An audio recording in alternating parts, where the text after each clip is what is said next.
গোপাল, যাচ্ছে গোপাল, ভাবছে গোপাল, হাসছে গোপাল, আসছে গোপাল, যাচ্ছে গোপাল, ভাবছে গোপাল, হাসছে গোপাল। যুগের পরে যুগ কেটে যায়, মানুষ তাকে ভোলে না। যুগের পরে যুগ কেটে যায়, মানুষ তাকে ভোলে না। চলে না রে, চলে না রে, চলে না রে, চলে না, চলে না রে, চলে না রে, কাকে ছাড়া চলে না। কে সে? পরিচয় কি তার? হাসির রাজা, জ্ঞানের রাজা, রসিক রাজা গোপাল ভাঁড়। হাসির রাজা, জ্ঞানের রাজা, রসিক রাজা গোপাল ভাঁড়। রাজসভা শুরু হতে রাজজ্যোতিষী মহারাজকে বলল, মহারাজ, আগামী দুদিনের মধ্যেই এক ভয়ঙ্কর দুর্যোগ আসতে চলেছে আমাদের এই কৃষ্ণনগরে। মহারাজ বলল, তবে তো খুব চিন্তার বিষয় রাজজ্যোতিষী। গোপাল বলল, রাজজ্যোতিষী, এর কি কোনো প্রতিকার নেই? রাজজ্যোতিষী বলল, যা ঘটার তা তো ঘটবেই, একে খণ্ডাতে পারা যাবে না গোপাল। মন্ত্রীমশাই বলল, তাহলে আগাম জেনে কি হলো আমাদের? রাজজ্যোতিষী বলল, লাভ তো আছেই মন্ত্রীমশাই, আগাম জানা থাকলে বিপদের সঙ্গে লড়াই করতে আমাদের সুবিধা হয়। মহারাজ বলল, ঠিক বলেছ রাজজ্যোতিষী, ঠিক বলেছ। এই ভয়ঙ্কর ঝড়ে আমাদের প্রজাদের তো রক্ষা করতে হবে। তাহলে এক কাজ করি, আমার এই প্রাসাদের মধ্যেই আমার সমস্ত প্রজাদের আশ্রয়ের ব্যবস্থা করতে হবে। রাজপণ্ডিত বলল, এটা কি করে সম্ভব মহারাজ? আপনার প্রাসাদের সব প্রজাদের পুনর্বাসন হবে না। মহারাজ বলল, তাহলে কি করি বলো তো? কিন্তু আমাদের একটা প্রজাও যেন বিপদে না পড়ে। ভাবো ভাবো, সবাই ভাবো। এই বলে মহারাজ রাজসভা শেষ করে দিল।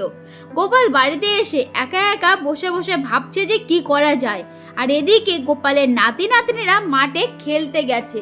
হঠাৎ গুলটে একটা গুহার মতো দেখতে পায়। তখন গুলটে ন্যাপলা, পুটি আর অন্য অন্য বাকিদেরকে সবাইকে ডাকে এবং একটা জিনিস দেখাবে বলে। আর তখনই ন্যাপলা, পুটি সবাই গুলটের কাছে আসলো। ন্যাপলা বলল, চল একটু এগিয়ে দেখি তো। কিন্তু পুটি বলল, না না, কেউ যাবি না, ভেতরে খুব অন্ধকার, যদি সাপ থাকে তাহলে কি হবে? তার থেকে বরং সবাই চল গোপাল দাদুর বাড়িতে যাই, গোপাল দাদুকে সবটা বলতে হবে। আর তখনই নাতি নাতনিরা সবাই গোপাল দাদুর বাড়িতে চলে আসলো আর এসে সবটাই গোপাল দাদুকে বলল। গোপাল নাতি নাতনিদের মুখ থেকে সবটাই শোনার পর ভাবলো যে সেই গুহা একবার দেখে আসবে। তাই নাতি নাতনিদের সঙ্গে করে নিয়ে গেল ওই গুহার সামনে। গিয়ে দেখে সত্যি তো অনেক বড় গুহা।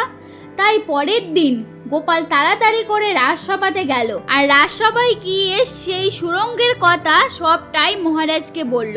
মহারাজ তো লেট না করে সবাইকে নিয়ে সেখানে গেল আর দেখলো গিয়ে অনেক বড় একটা সুড়ঙ্গ। রাজপণ্ডিত বলল, মহারাজ, আমার মনে হচ্ছে এখানে আমাদের প্রজারা সুরক্ষিত থাকবে। রাজজ্যোতিষী বলল, আমারও তাই মনে হচ্ছে মহারাজ। মহারাজ বলল, মন্ত্রী, ও মন্ত্রী, তোমার কি মনে হয়? মন্ত্রীমশাই বলল, সবাই যখন চাইছে তখন এটাই হোক। মহারাজ তখন সেনাপতিকে বলল, সেনাপতি, লোক লাগাও, সুড়ঙ্গটা পরিষ্কার করে ফেলতে হবে আজকের মধ্যেই। আমাদের হাতে নষ্ট করার মতো কোনো সময় নেই, তাই আজকের মধ্যেই যেন সুড়ঙ্গটা পরিষ্কার হয়ে যায়। সেনাপতি বলল, ঠিক আছে মহারাজ, ঠিক আছে।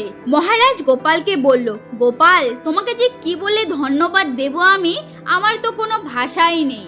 গোপাল বলল, প্রশংসা আমার প্রাপ্য নয় মহারাজ, আমার বানর সেনাদের, ওরাই আমাকে এই সুড়ঙ্গের খবরটা দিয়েছে। মহারাজ বলল, মন্ত্রী, তুমি পুরো ব্যাপারটা দেখবে যাতে আজকের মধ্যেই সুড়ঙ্গটা পরিষ্কার হয়ে যায় আর কালকের মধ্যে আমি প্রজাদের এখানে নিয়ে আসব। মন্ত্রীমশাই বলল, ঠিক আছে মহারাজ। তারপর সেখান থেকে সবাই চলে যায়, কিন্তু মন্ত্রীমশাই আর সেনাপতি কাজে লেগে পড়ে। গোপাল বাড়িতে গিয়ে প্রয়োজনীয় জিনিস একটা পুটলিতে বেঁধে নিচ্ছে আর গিন্নিকে বলছে, গিন্নি, আর কি কি লাগবে একটু দেখে নাও দেখি। গোপাল গিন্নি বলল, এ কি সর্বনাশ হলো গো আমাদের। গোপাল বলল, এখানে আমাদের কিছু করার নেই গিন্নি, প্রাকৃতির মার, প্রাকৃতির কাছে মানুষ বড়ই অসহায়। গোপাল গিন্নি বলল, ভাগ্যিস রাজজ্যোতিষীর গণনায় আমরা আগাম জানতে পারলাম।